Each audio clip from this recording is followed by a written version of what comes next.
Gagawa tayo ngayon ng spaghetti. For the late upload tayo mga sis. Let's go!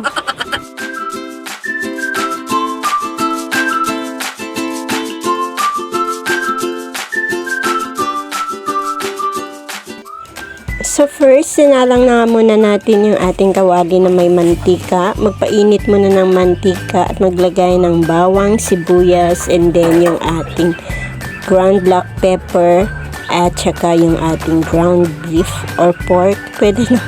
Ang gamit ko po dito guys ay ground pork. Pwede rin naman beef or cara beef. At ayan, ginisa ko na nga muna ng mabuti yung ating pork giniling at naglagay na nga rin ako dito ng ating hiniwang hot dogs kanina. At sa isang casserole ay nagpakulo na nga rin ako dito ng ating tubig. At nilagyan ng asin at ng mantika at nilagay na lang rin natin yung ating pasta spaghetti. And then sa isang kawali ay maglagay na nga rin tayo dito nitong spaghetti sauce. So, iiwanan ko muna yan guys at titingnan muna natin yung ating pasta kung luto na. At kung hindi pa yan luto ay pwede na nating takpan muna para maluto ng maigi. At pagpasensya nyo na rin yung aking boses at pausang person. Sa isang kawali naman ay maglalagay na rin ako dito ng ating Reno liver spread. So, imimix lang po yan ng mabuti. At maglalagay rin tayo dito ng Papa Banana Ketchup kung nakukulangan po kayo sa ating sauce. At subscribe na rin po kayo sa aking YouTube channel. Kusina ni Cheryl. Thank you.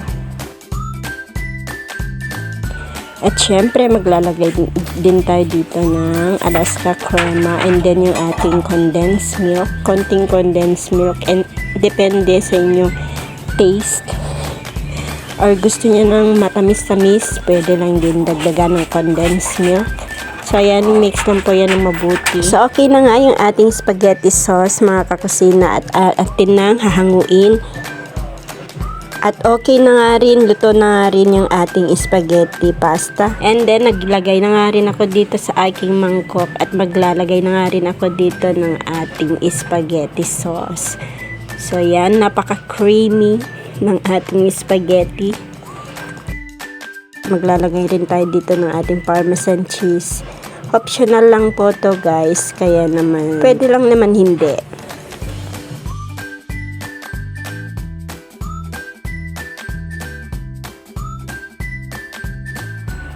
So, yun lang for today's video. Maraming salamat sa panonood. Please like and subscribe. Bye-bye.